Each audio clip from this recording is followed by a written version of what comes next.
Assalamualaikum warahmatullahi wabarakatuh. Malam para sedulur YouTube, ketemu lagi dengan saya Agung Wijanarko. Oke teman-teman, di malam hari ini saya pengen ngajak ngobrol teman-teman di channel saya ini tentang hal-hal yang bersifat religius. Jadi teman-teman, Allah Subhanahu wa taala berfirman di Al-Qur'anul Karim, yaitu di surat Al-Maidah ayat ke-11 bagi berikut. Bismillahirrahmanirrahim. Ya ayyuhalladzina amanu dzkuru ni'matallahi 'alaikum idhama qaumun ayabsutu ilaikum aydiyahum fakafa aydiyahum ankum wattaqullah wa 'alallahi falyatawakkalul mu'minun. Yang artinya sebagai berikut teman-teman. Ya wahai orang-orang yang beriman, ingatlah kalian kepada nikmat Allah Subhanahu wa taala kepada kalian ketika ada suatu kaum yang hendak menyerang kalian dengan tangan mereka, dan kemudian Allah Subhanahu wa taala menahan tangan mereka pada kalian, dan bertakwalah kepada Allah Subhanahu wa taala, dan hanya kepada Allah Subhanahu wa taala lah orang-orang yang beriman itu bertakwa atau berserah diri. Jadi teman-teman, berkaitan dengan ayat ke-11 dari surat Al-Maidah ini, ada suatu peristiwa yang terjadi dahulu kala, yaitu suatu peristiwa yang berkaitan erat dengan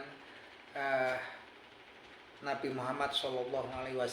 Jadi di sini pada waktu itu ada suatu kaum atau suatu suku di Jazirah Arab, yaitu suku Muharib, yang mereka itu menginginkan untuk membunuh, menghendaki kematian Nabi Muhammad SAW. Dan kemudian mereka, suku Muharib ini, mengutus salah satu jawara mereka yang bernama Gauras bin Haris untuk membunuh Nabi Muhammad SAW.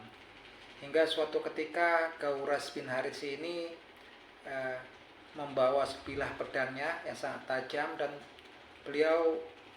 Gauras bin Haris ini berhasil menemui Nabi Muhammad SAW ketika sendirian, tidak bersama dengan para sahabatnya.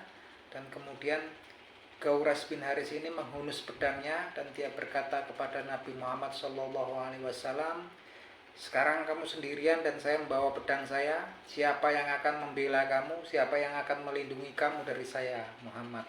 Katanya. Kemudian Nabi Muhammad SAW menjawab, Allah Subhanahu wa taala yang akan melindungi saya. Seketika terkesiaplah Gauras bin Haris ini, kaget dan merasa kaku. Kemudian dia tidak bisa bergerak sampai kemudian pedangnya itu terjatuh. Kemudian Nabi Muhammad SAW memungut pedang tersebut dan menghunuskan kepada Gauras bin Haris, sekarang siapa yang akan melindungi kamu dari saya? Dan Gauras bin Haris pun tertegun, gak bisa menjawab. Beliau berkata, engkau adalah seorang yang sebaik-baik pengambil yang melakukan tindakan. Dan kemudian Nabi Muhammad SAW tidak membunuh Gauras bin Haris ini, dan beliau meminta kepada sesuatu pada Gauras bin Haris. Nabi Muhammad SAW berkata, maukah engkau untuk bersaksi bahwasanya tiada Tuhan selain Allah Subhanahu wa taala, dan engkau bersaksi bahwasanya aku adalah Nabi dan Rasul utusan Allah Subhanahu wa taala. Tetapi Gauras bin Haris ini jawabannya menjawab sebagai berikut, teman-teman. Aku berjanji kepadamu ya Muhammad, aku tidak akan pernah memerangimu dan tidak akan pernah menyerangmu lagi, dan aku tidak akan pernah mengikuti kaum yang akan memerangimu atau menyerangmu. Dan kemudian Nabi Muhammad SAW melepaskan Gauras bin Haris, dan Gauras bin Haris ini balik kepada kaumnya, dan dia berkata pada kaumnya, hari ini aku bertemu dengan Nabi atau Rasulullah SAW, manusia terbaik yang pernah aku temui. Dia berkata itu pada orang-orang dari kaumnya. Kemudian kisah ini berakhir teman-teman. penjelasannya hanya sampai di situ. Nah, intinya yang bisa kita ambil dari cerita ini bahwa ketika suatu perkataan, ketika suatu firman-Nya Allah ataupun namanya Allah Subhanahu wa taala. Allah Subhanahu wa taala punya Asmaul Husna, ya 99 nama. Bahkan kita sebutkan salah satu namanya di sini, Allah Subhanahu wa taala disebutkan, ataupun firman-Nya Allah Subhanahu wa taala kita sebutkan dengan keyakinan, dengan keimanan terhadap kata-kata yang kita ucapkan itu, dengan ketautan hati kita terhadap apa yang kita ucapkan, bisa menimbulkan suatu mukjizat atau keajaiban, ya, seperti yang terjadi pada Nabi Muhammad SAW. Hanya dia dengan keyakinannya, dengan keimanannya, Nabi Muhammad hanya mengatakan Allah Subhanahu wa taala yang akan melindungiku. Maka mukjizat pun terjadi, ya. Di sini Ghawras bin Haris sampai kemudian merasa nggak bisa berbuat apa-apa lagi, dia tertegun, dia kaku, sampai kemudian pedangnya jatuh.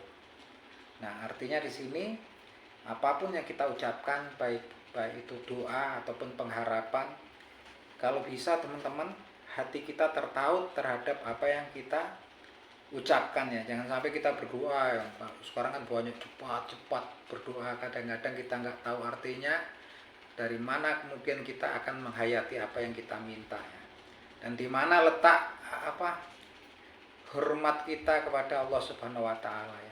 Kita pun kadang-kadang kalau bertemu manusia atau atasan kita pun, kita akan ngomong dengan sopan santun yang baik, pelan-pelan gitu kan, kepada orang yang kita hormati, apalagi kepada pencipta kita yang menciptakan langit dan bumi, dunia seisinya ini, juga manusia dan jin semuanya. Tentunya kita dengan penuh hormat, dengan penuh sopan dan pengharapan, ya, pengharapan. Dan itu hanya dapat kita lakukan dengan mengucapkan doa pengharapan dengan hati yang tertaut pada apa yang kita ucapkan, dengan keyakinan dan ketertautan dan penghayatan kepada apa yang kita mohonkan di situ. Maka akan memunculkan terjadinya suatu keajaiban atau mukjizat, insya Allah, teman-teman. Oke teman-teman, semoga bermanfaat, dan saya akan selalu berdoa memohon kepada Allah Subhanahu wa taala, siapapun yang mendengar obrolan kita malam ini agar mendapatkan hidayah dan pahala dari Allah Subhanahu wa taala. Begitupun saya, karena segala sesuatu yang ada di dunia ini hanya akan fana dan hilang, dan apa yang ada di sisi Allah Subhanahu wa taala itulah yang kekal. Oke teman-teman, semoga bermanfaat. Salam seduluran dari saya, Agung, dari Yogyakarta. Matur nuwun.